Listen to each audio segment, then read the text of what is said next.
पन्नगे च सुरेन्द्रे च कौशिके पाद संस्पृशि निर्विशेष मनस्काय श्री वीरस्वामिने नमः।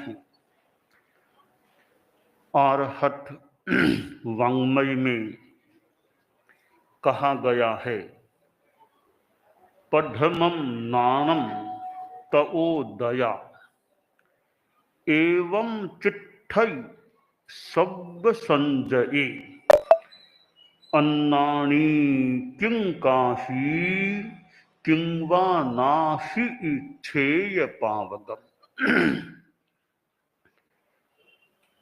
अध्यात्म के क्षेत्र में और व्यवहार के क्षेत्र में भी ज्ञान का बहुत महत्व है। सम्यक ज्ञान प्राप्त होना एक उपलब्धि होती है। कोई भी कार्य करना हो, उस कार्य के संदर्भ में सम्यक ज्ञान होता है तो उसके अनुसार कार्य किया जाता है तो कार्य का सम्यक संपादन हो सकता है।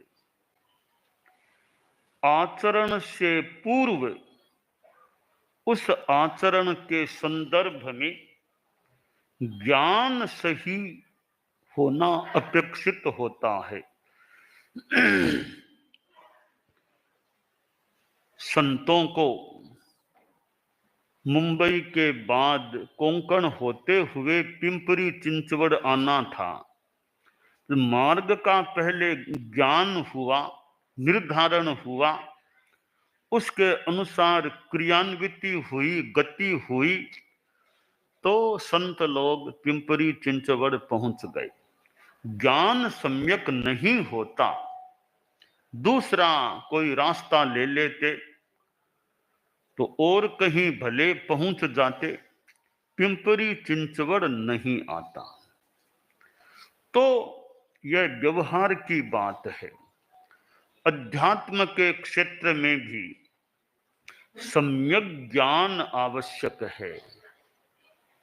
अहिंसा क्या है, मोक्ष क्या है, धर्म क्या है, वो पहले ज्ञान सम्यक हो।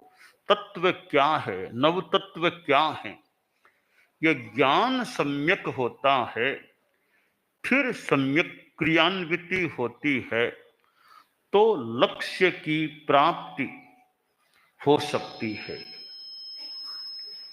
ज्ञान को प्रथम स्थान दिया गया क्योंकि क्रिया से पहले ज्ञान चाहिए। तो पढ़मं नाणम तओदया, पहले ज्ञान फिर दया यानी आचरण होना चाहिए। ज्ञान पूर्वक क्रिया होती है, वो सम्यक प्रवृत्ति क्रिया हो सकती है। ज्ञान और आचार दोनों का समन्वय, दोनों का संगम होना आवश्यक है। ज्ञान अलग है, आचार अलग है। ज्ञानानुरूप आचार नहीं है, इसका मतलब दोनों में अलगाव है। बच्चे से पूछा गया कि तुम्हारे माता पिता कौन है, माता पिता कहाँ हैं? तब बच्चा बोला कि आपने पूछा है कि माता पिता, संयुक्त रूप में पूछा होगा माता पिता कहाँ है। इसका उत्तर मेरा यह है कि मेरे मां भी है, मेरे पिता भी हैं, पर संयुक्त रूप में माता पिता नहीं है। क्यों? कि डाइवर्स हो गया है।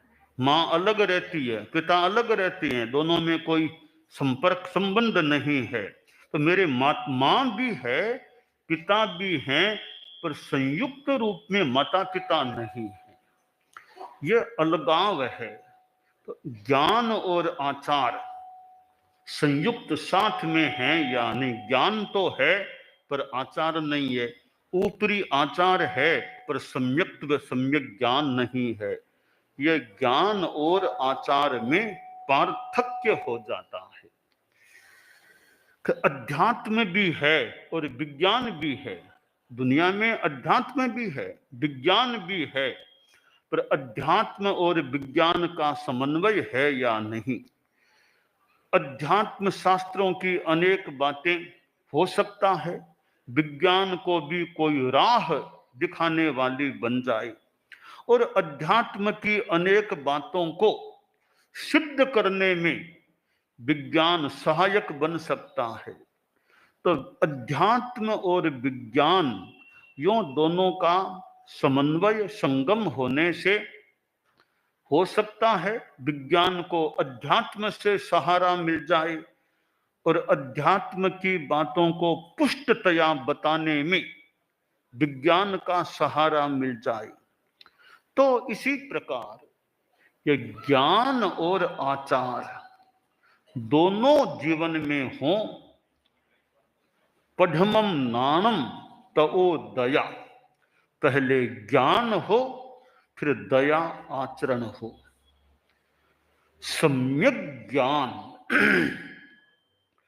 स्वाध्याय करने से भी ज्ञान बढ़ता है, परंतु अब ज्ञान तो अनंत है, अपार है। समस्या यह है इतना ज्ञान तो कैसे प्राप्त करें।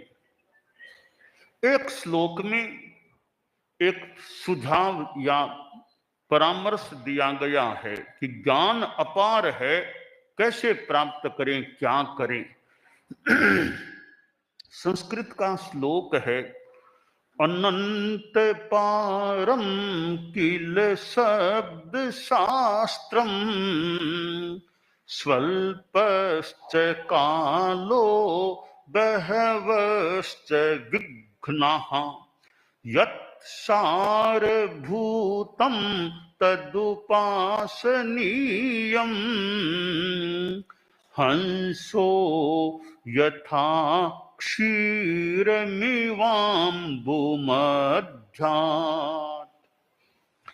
कि ज्ञान का तो कोई शब्द शास्त्र का यानी ज्ञान का आर पार नहीं है, अपार ज्ञान है। इतना ज्ञान तो कैसे प्राप्त कर सकते हैं। और दूसरी समस्या है कि टाइम सीमित है, जीवन काल भी सीमित है। वर्तमान में तो 100 वर्ष भी लेने वाले कम लोग संभवतः होते हैं। 100 पार हमारे एक साध्वी जी तो हैं धर्म संघ में, साध्वी बिदामा जी कालू राजस्थान में हैं, 100 पार हैं, 100 पार की।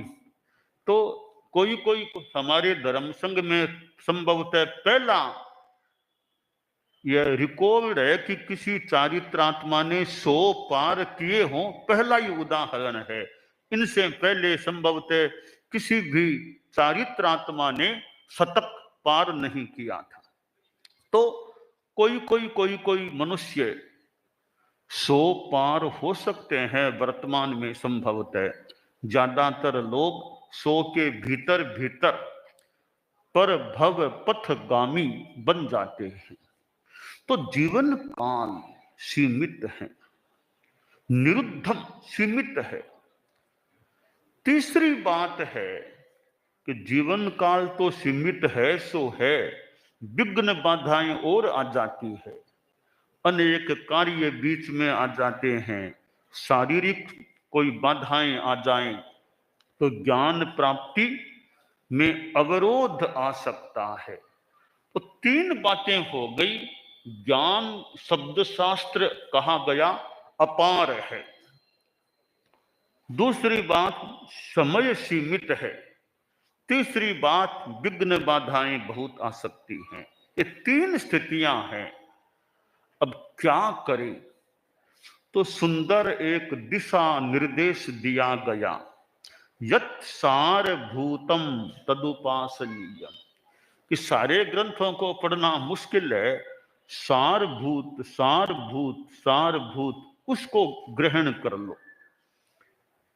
हमारे संत लोग हैं, चारित्रात्माएं, साध्वियां, ठीक है, यूं तो बहुत ग्रंथ हैं, आगमों को पढ़ लो और भी कुछ ग्रंथों को पढ़ लो। आगम भी सारे याद होने भी मुश्किल है, कुछ याद कर सको तो कर लो, कि उत्तरद जयनानी का पूरा कर लो तो बढ़िया, वरना कुछ अध्ययन कर लो, 10वें आलियम को याद रख लो, जितना हो उतना कर लो।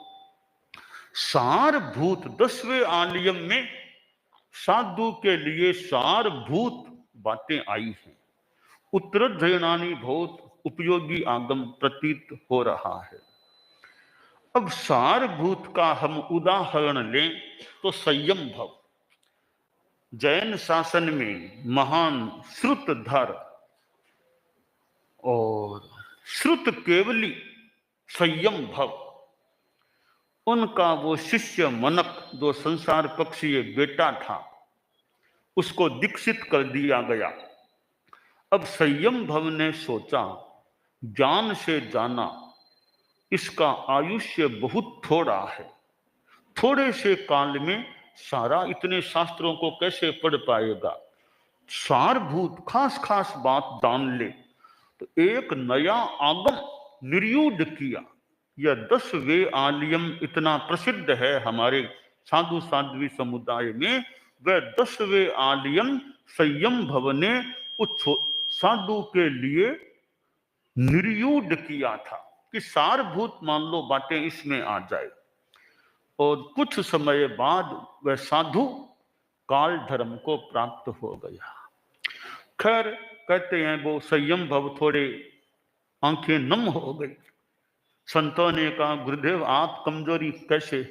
वे इसके साथ 2 रिश्ते थे, एक तो गुरु शिष्य का, एक भी रिश्ता काफी है गुरु शिष्य का, यह तो मेरा साथ में संसार पक्षी बेटा भी था, तो थोड़ी मन में आ गई। तो खैर, सारभूत को हम ग्रहण करने का जितना प्रयास कर सके जो हमारे लिए उपयोगी है। उपयोगी कैसे? एक डॉक्टर है, अब डॉक्टर बना है, चिकित्सा करने वाला है, उसको चिकित्सा संबंधी ज्ञान अच्छा होना चाहिए, वरना इलाज कैसे बढ़िया करेगा। तो डॉक्टर का काम है वो चिकित्सा संबंधी अच्छी अच्छी जानकारियां वो ध्यान में रखें, वो ग्रंथ पढ़े, वो साहित्य पढ़े, वो मैगजीन पढ़े, और सोशल मीडिया और कई चीजें हैं कि डॉक्टरी के विषय में उसका अच्छा ज्ञान रहना चाहिए। डॉक्टर हिंदू है या मुसलमान है वो कोई मुद्दे की बात नहीं है, डॉक्टर इलाज करने में एक्सपर्ट होना चाहिए बस। हमें और क्या, डॉक्टर किस जाति का किस धर्म का कोई मतलब क्या, डॉक्टर एक्सपर्ट है या नहीं, इलाज करने में सक्षम है या नहीं, कुशल है या नहीं, वो खास बात है। तो डॉक्टर को डॉक्टरी का ज्यादा अध्ययन करना चाहिए ताकि डॉक्टरी में सफल हो सके। एक वकील है, वो डॉक्टरी के ग्रंथों को भले न पढ़े, पर वकालत संबंधी, कानून संबंधी वो किताबें वो पढ़ता रहेगा तो वो कानून संबंधी ज्ञान उसका ताजा फ्रेश रहेगा, तो वो वकालत में सफल हो सकता है।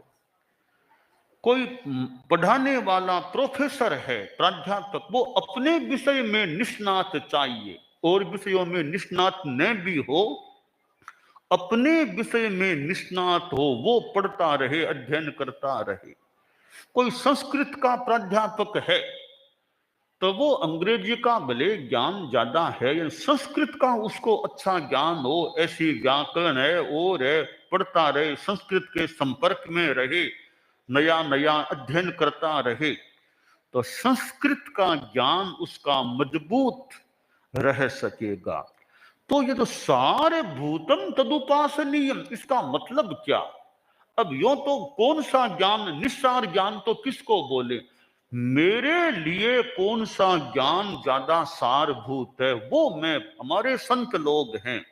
अब ये डॉक्टरी के सारे ग्रंथ पढ़े वो कोई खास बात नहीं है, ये वकालत के ग्रंथों को पढ़ते रहें कोई इतना जरूरी नहीं है। ये फाइनेंशियल आर्थिक अर्थनीति के कुछ ज्यादा पढ़े इतना जरूरी नहीं है। तुम्हें शास्त्रों का तो कुछ ज्ञान होना चाहिए ना, धर्म के बारे में तो ज्ञान होना चाहिए। जैन धर्म में हो, तुम्हें जैनिज्म का थोड़ा ज्ञान हो, अच्छा ज्ञान हो। तुम्हें तेरा पंथ के बारे में, तुम तेरा पंथ में हो, वो तुम्हें जानकारी हो। और गृहस्थों को क्या धर्म की बातें बताना, वो तुम्हें ज्ञान हो।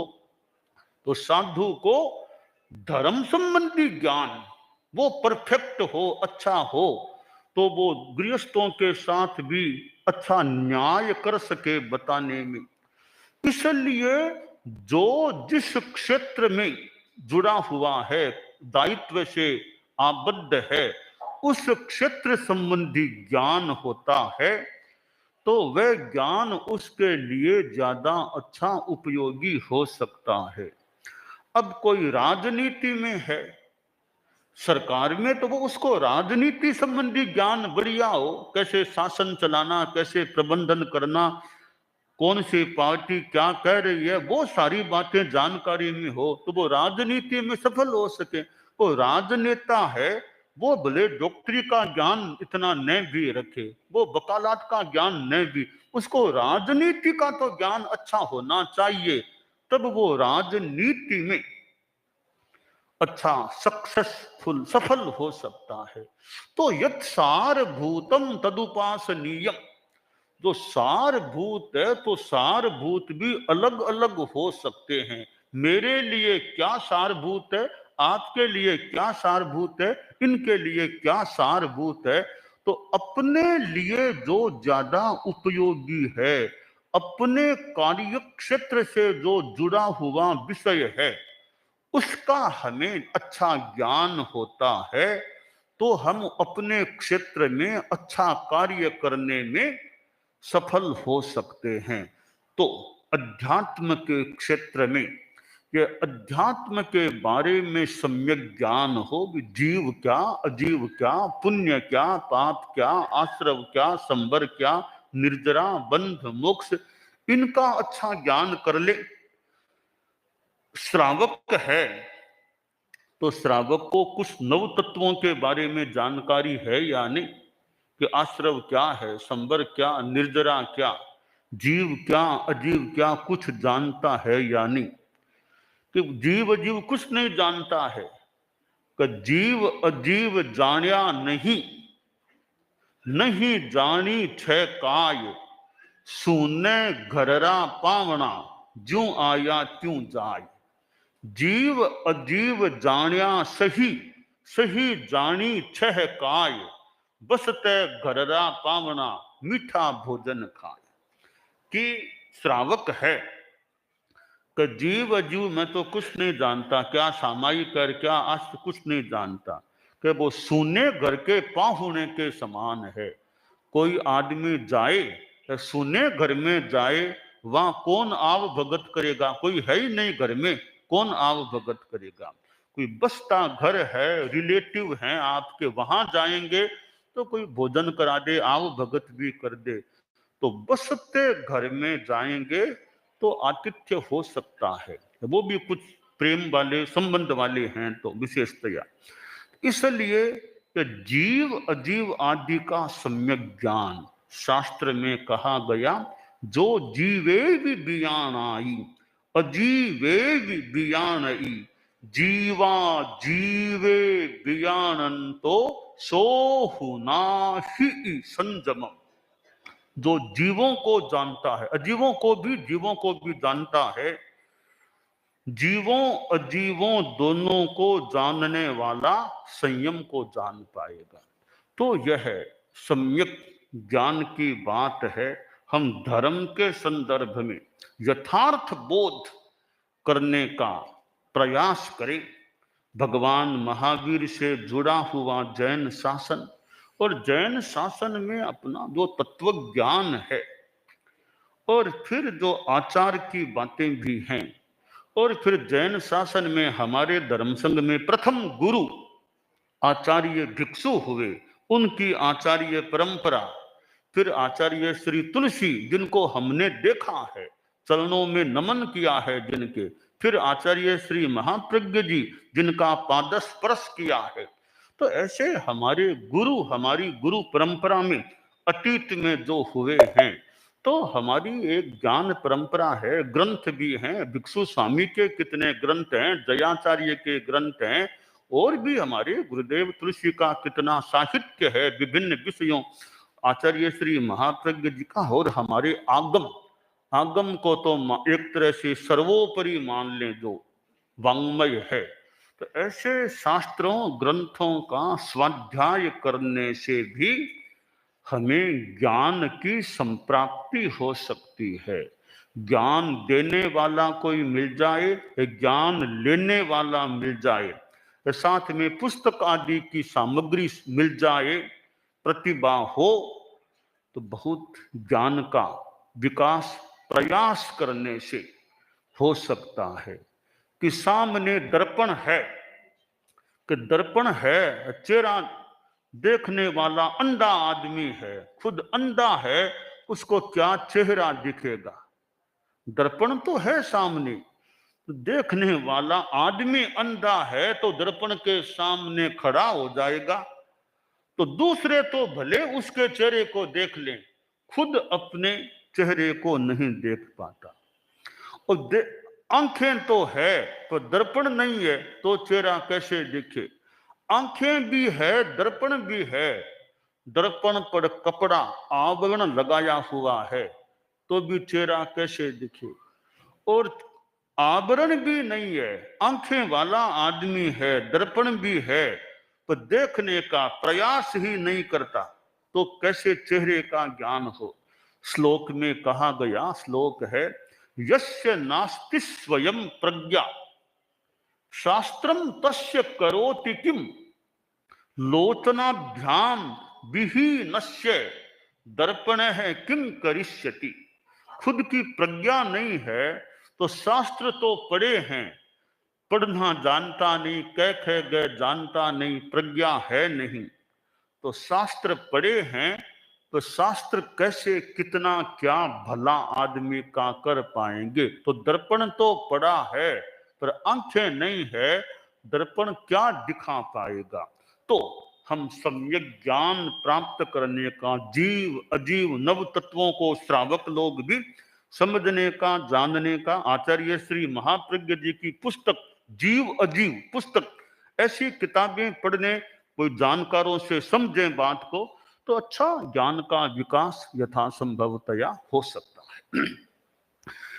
दानान सिद्धम अभय पयाणम सच्चेषु या अणवज्जं वयन्ति तवेषु या उत्तम बंभचेरम लोगुत्तमे समणेनाय पुत्ते।